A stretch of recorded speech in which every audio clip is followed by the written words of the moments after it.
ministrado dentro das igrejas. E nós não temos visto porque a gente não busca. Porque a gente não ora, porque tem que pagar preço. Ou vocês acham que Davi não paga o preço? Eu sei que hoje vocês estão aqui numa campanha, num segundo dia de campanha. Mas essa campanha não pode parar aqui, irmãos. Jesus. Quando tu chegar em casa, tu pega o teu... Provavelmente vocês fazem uma folhinha, né, pastor? Dizendo que vocês têm que botar aquela embaixo do joelho, irmão. E dizer, tá aqui, Jesus, a minha campanha, que eu estou indo toda terça. Mas eu estou fazendo, tu tem que orar na tua casa, irmão. Tu tem que buscar na tua casa. Tu tem que ler a palavra. A palavra tem que ser lida, irmão. Sem palavra, como é que tu vai? Sem palavra, irmão. A gente tem que conhecer o nosso Deus. E o nosso Deus só é conhecido dentro da Bíblia. Jesus. Irmão, se vocês soubessem a quantidade de crente que não é a Bíblia. Se eu perguntar que tu leva, todo mundo vai erguer a mão, porque ninguém é bobo, né? Só se cair um espírito de temor muito grande. Mas se vocês soubessem, irmãos, a quantidade de gente que não lê a Bíblia. A primeira coisa que eu faço quando alguém vem aos pés do Senhor é entrar na casa daquela... Eu discipulo ela 3 meses, irmãos, pela palavra. Teve um casal que há pouco tempo que aconteceu isso que está na Bíblia, vós sois o sal da terra. Aconteceu na minha casa. Ninguém pode esconder uma cidade que é edificada sobre a rocha. E eu testemunho os meus testemunhos e não dos outros. Porque contar o testemunho dos outros é fácil. Eu quero ver tu contar o teu testemunho. Eu estava na minha casa e o meu vizinho ele era usuário de drogas, de trás. Ele era usuário. E a esposa dele era crente, mais ou menos. Era crente há 7 anos, mas não conhecia nenhum evangelho de João. Mas já era crente há 7 anos. Mas nunca tinha lido o livro de Gênesis. Nem sabia que existia Apocalipse, mas era crente há 7 anos. Era crente. Ela conhecia o Salmo 91, de cor e salteado. Aquele que habita no esconderijo do Altíssimo, a sombra do Onipotente descansará. Aí eu disse para ela, ela chegou na minha casa, e ela disse assim, Mandiana, eu estou precisando de socorro. E eu vim na tua casa, tu sabe por que eu vim aqui? Eu disse, não, irmão, porque esses dias o meu marido estava drogado na minha casa. E a minha irmã, que também é crente, aqui, essa aí, se fosse aqueles irmãozinhos daquela casa, porque ele disse que quando ele está na zoeira dele, ele diz que sai uma luz tão grande na casa de vocês que é inexplicável. E um dia no meio das loucuras ele perguntou para mim, tu não vê que eles vão passando e a luz deles vai brilhando? Aleluia. Então eu vim aqui pedir ajuda para encurtar o testemunho. Ele desceu as águas, está livre das drogas, Deus fez a obra. Mas foram 3 meses, irmãos. Foram 3 meses. Nós ia todo sábado pregar Bíblia. Da onde é que tu vem? Quem que tu é? Quem ele é? Vocês vão ter que ler o livro de João em 15 dias. Vão ter que conhecer Jesus em 10. Vão ter que... E foi indo. Hoje eles estão lá, firme na presença de Deus. E ele está lendo a Bíblia. Ganhou uma Bíblia de estudo que, olha, coisa mais linda. Deus deu para ele. E ele diz, irmã, e a gente estuda. A gente está estudando a palavra. Mas, irmão, ela já tinha 7 anos de crente, irmão. Que gente que nós estamos formando, que não lê nenhuma palavra da Bíblia. Gente, o meu filho tem 3 aninhos, ele já conhece a história do Davi e ele nem sabe falar. A minha menina tem 6 anos e ela ama a história de Adão e Eva.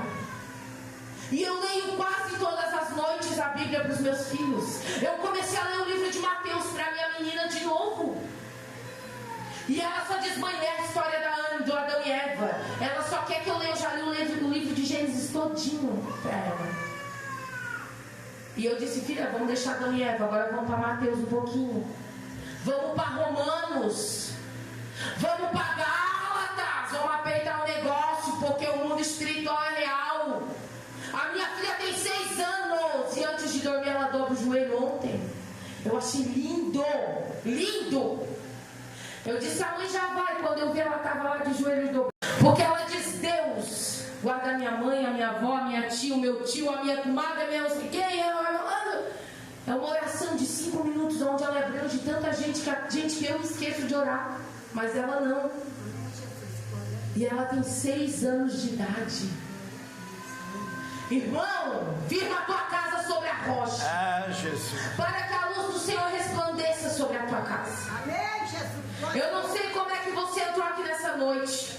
Não sei qual é o propósito da tua campanha. Mas o Senhor me trouxe aqui para te dizer que assim resplandeça a luz do Senhor na tua vida. Para que o nome dele seja glorificado em ti. A luz dele vai resplandecer quando tu entender que é para ele ser glorificado. Amém? Amém. Irmãos, eu entrego essas palavras em nome do teu serviço, irmãos. Essa não te preocupa, porque eu sou usado e conheço o Deus que eu sirvo. Ele já me livrou do leão, ele já me livrou do urso. Esse gigante não é nada para o meu Jesus. Ele já me livrou da morte e me deu a vida eterna. Então Davi chega diante do rei e diz, não te preocupa, porque o meu Deus, ele vai entrar nessa peleja. E tu tem alma cansada, tem um povo fatigado também, Jesus. Mas aqui tem um povo que confia em ti, por isso eles estão nessa campanha. Que tu vai de encontro à vida, Senhor, dos teus filhos, Senhor. Vai de encontro, Senhor, à necessidade, Senhor, da tua serva. Porque tu és Deus do céu e é Deus na terra também. E nada fica de pé diante da tua presença, papai. Eu creio no poder do teu Espírito Santo, que tu vai quebrando toda Mas eu sou prova viva de que Deus fala. Porque ele faz na minha vida. Eu trabalho com uma moça que ela é desviada desde os 12 aninhos dela. Eu tenho 47 hoje. E eu disse para ela, por que tu te afastou dos caminhos do Senhor? E ela disse assim, irmã Diana, eu vou te contar algo. Mas assim, que fique só entre nós.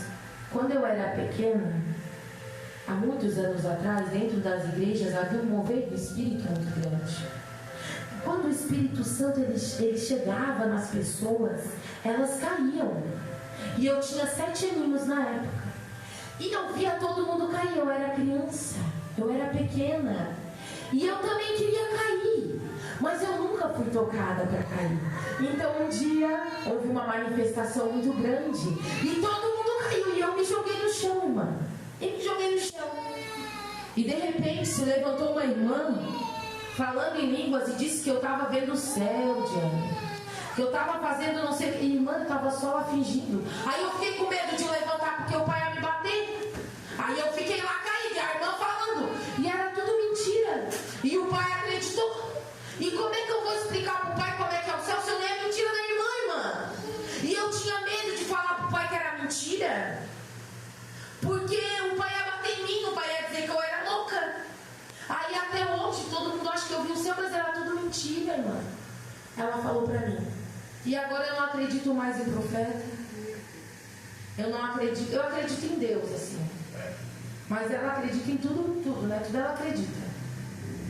E eu comecei a pregar para aluno. E eu estou pregando para aluno. E todo dia eu estou falando de Jesus para aluno. E eu estou na graça do Espírito. Eu disse, Lu, agora ela está passando um momento de finança meio difícil. Eu disse, Lu, eu vou orar. E eu vou buscar alguém para ajudar o teu marido. E tu vai ver que Deus é na minha vida. E tu vai ver que aquilo que foi feito, porque o diabo é sujo. Mas tu vai ver que Deus é bom. Ela disse para mim, Sadinha, eu até queria, né? Eu até queria ser assim igual a tu, né? Que acredita de verdade. Eu disse, mas tu vai ser. Porque um dia o Senhor, ela disse assim, se um dia Deus se apresentar para mim, só para mim, sem usar ninguém, eu vou acreditar nele. E agora eu estou dizendo, eu te conheço, Deus. E eu sei que tu pode visitar em sonho, manifestar a tua presença e mostrar para ela que tu é Deus. Glória a Deus. Então, irmãos, é por isso que eu disse, cuidado. Quando tu disser foi Deus que disse, ele não disse. Deus vai cobrar dessa irmã que falou. É verdade, Jesus. E pode assim, rapaz. Segunda coisa que eu aprendo com Davi aqui. Terceira, desculpa. Primeira é a obediência. Segunda é a ousadia. Terceira coisa, ele sabe que não adianta. Não adianta ele querer ser como o rei. Porque quando ele bota a armadura e ele sente o peso dela, ele não consegue andar. A Bíblia diz que ele olha para o rei e diz: rei, não te preocupa, eu não preciso da tua armadura. Irmãos, a palavra de Deus, ela é lâmpada para o teu pé. Oh, Jesus, é verdade. E ela é luz para o teu caminho, irmão. Se tu não conhecer a palavra, qualquer um que se apresentar dizendo que é verdadeiro profeta, tu vai acreditar. Porque, irmãos, o diabo fala e ele fala em línguas estranhas. Então, se tu não tiver discernimento, irmão, tu cai, ele cai, tu cai, te leva junto, que ele já está caído. E ele te leva junto, irmão. Vou contar um testemunho bem rápido, para vocês entenderem o que é você ter que saber se vestir sozinho. Eu e meu esposo, a gente ora sempre lá. O Senhor nos tirou de lá, nos trouxe para a Assembleia de Deus. E Ele disse: olha, eu vou levar vocês para outra terra, porque eu tenho algo para vocês. Nós oramos por 1 ano e meio para sair da igreja que nós estávamos. Depois de 1 ano e meio, o Senhor confirmou. E quando eu cheguei naquela igreja, eu não tinha... Eu sempre tive dom, mas eu não exercia. Porque o meu antigo pastor, ele não deixava. O Senhor me mostrava as coisas, eu falava para ele, e ele dizia assim para mim: ó, vamos orar para ver se é de Deus. Poxa, mas eu já estava orando, irmão. Eu já estava orando. Aí eu me senti o quê? Uma serva inútil. O que eu ia fazer? Eu ia orar mais. Aí nas minhas orações da madrugada, Deus me mostrava mais. Aí Deus mostrava para o meu marido. Aí nós íamos no pastor, o pastor dizia que nós tínhamos que orar de novo.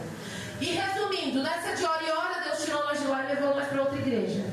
Chegando naquela igreja, Deus nos honrou, graças a Deus, o Senhor nos honrou lá. Mas um dia eu estava no culto, mas o meu espírito nunca foi de ousadia, irmãos. Nunca foi. Eu sempre fui medrosa. Eu sempre usei as armas dos outros, irmãos. Vou ser sincero. Estou aprendendo a tirar a arma dos outros agora. Faz pouco tempo, irmãos. E nessa de usar as armas dos outros, um dia eu cheguei no culto e eu olhei para uma irmã e eu vi que ela estava endemoniada. Eu vi o demônio nela, irmãos. O que eu fiz? Levantei e repreendi, ele saiu em nome de Jesus. Que nunca tinha pego numa espada, que não estava preparado para a peleja. Mas que lá no campo foi livrado porque acreditava que o povo de Israel foi fundado por um Deus que governa o universo, que tem o domínio sobre todas as coisas, que sabe o ir e vir de cada um. E aquele menino sabia que aquele gigante teria que cair quando o nome do Senhor fosse chamado. Jesus. Então Davi, ele chega, e foi tanto o pavor daquele povo que o rei chegou a oferecer até a vida dele, irmãos. Ele disse: olha, o homem que destruir esse gigante casa com a minha filha e fica livre dos impostos. Davi começa a entrar naquele campo e começa a ouvir um burburinho. E o povo começa a falar para Davi: olha, se tu fizer, vai acontecer isso e aquilo. E Davi chama a atenção de Davi, porque Davi sabia quem ele era e de onde ele vinha, e sabia quantas vezes o Senhor já o livrara. E ele não era, lembrando, ele não era ali um guerreiro de Saul, porque ele não se via como um guerreiro do exército de Saul, porque ele não estava dentro da batalha de Saul. Aleluia. E o que aconteceu com Davi? Saul, ouvindo que Davi estava perguntando, ele manda chamar. E eu acho lindo, irmãos. Davi olha para Saul, gente, um homem experiente, que já havia sentido a presença de Deus, que foi escolhido pelo próprio Jeová, que foi ungido, que tinha graça de Deus. Ele olha para Saul e ele, sem entender nada, sem saber que era homem de guerra, mas que havia um propósito sobre sua vida, ele olha e diz: olha, rei, não te preocupa. Ele tem ousadia, ele é ousado. Deus de... E ele diz assim: olha, rei, não te preocupa. linda. Oh, Jesus. Primeira coisa, o Senhor já me livrou do urso e do leão quando eu cuidava das ovelhas do meu pai. É, Jesus. Esse gigante é só mais um leão. Aleluia. Então quando teu filho desviado chegar em casa e dizer: eu não quero esse Jesus, eu não sei quem ele é, não vou conhecer, tu vai olhar para ele e dizer: não te preocupa, não estava preparado, ele não tinha um preparo aos olhos do homem. Aos olhos do homem Davi não estava preparado, mas Deus conhece a mente, o coração, ele sonda, ele alcança a divisão das nossas almas, ele vê o que o homem não vê, mas conhece o que Deus, só Deus sabe. Então Davi, enquanto ele está no campo com as ovelhas, qual é a primeira coisa que a gente aprende com Davi? Que ele é obediente. Porque Davi, ele já era moço, então ele podia estar na guerra também. Porque se ele já tinha matado o leão e ele já tinha matado o urso, ele tinha noção de que ele tinha força física. Mas o papai mandou ele cuidar das ovelhas. Então ele cuidou das ovelhas. Davi era um homem obediente. É a primeira coisa que nós vemos em Davi, a obediência. E para ajudar naquele dia, já faziam 40 dias que aqueles homens estavam em frente de batalhas. Porque o gigante, ele aparecia no vale. No primeiro dia estavam o povo de Israel do lado do vale, o povo filisteu do outro lado e no meio o vale. E o gigante, ele apareceu e diz: ei, vocês são do exército de Saul, eu sou do exército filisteu, por que nós vamos guerrear entre nós? Se eu estou aqui, manda um homem para mim, só um, eu quero um homem. Ele me mata e a gente fica escravo de vocês, mas se eu ficar vivo, vocês serão meus escravos. Só que de todo aquele exército de Israel, Deus teve que mandar Jessé dizer: ô Davizinho, meu filho, tu pega aqui esses 10 queijos, tu leva para o chefe dos 1000. Tu pega esses pães e leva para os teus irmãos que estão há 40 dias na guerra, e entra lá e pergunta se está tudo bem com eles. E Davi, na sua simplicidade, na sua obediência, ele faz o que o papai manda. E o gigante estava pedindo só um homem. Quando eu estava lendo essa passagem, o Senhor fez eu ver a forma que o gigante fala com aquele povo. Davi não estava lá. Ele diz assim: ó, vocês são o exército de Saul. Nenhum homem daquele exército lembrou que eles não serviam a Saul. Aleluia. Nenhum daqueles guerreiros lembrou que eles eram servos do Deus Altíssimo. Jesus. Mas vinham falar um pouquinho da vida de Davi. Amém? O tema da campanha hoje é o segundo dia de vocês que são guerreiros na presença do Pai. Amém. Ele diz que Davi, ele pega do alforje uma pedra, coloca na funda dele, balança, taca na cabeça do gigante, ele cai, ele corta a cabeça, o gigante morre. E o exército de Israel, ele vence sobre os filisteus. Lindo. Mas o Senhor disse assim: ó, filha, volta um pouquinho lá atrás. Oh, glória, aleluia. Sinto uma graça aqui neste Deus de poder. Ele disse assim para mim: volta um pouquinho para trás. Quando Davi era só o menor de sua casa. Porque Davi era o 8º filho de Jessé. Porque Davi era o menor do menor do menor do menor. E para ajudar, Davi tinha 3 irmãos que já estavam em frente de batalha naquele dia. Já tinha 3 homens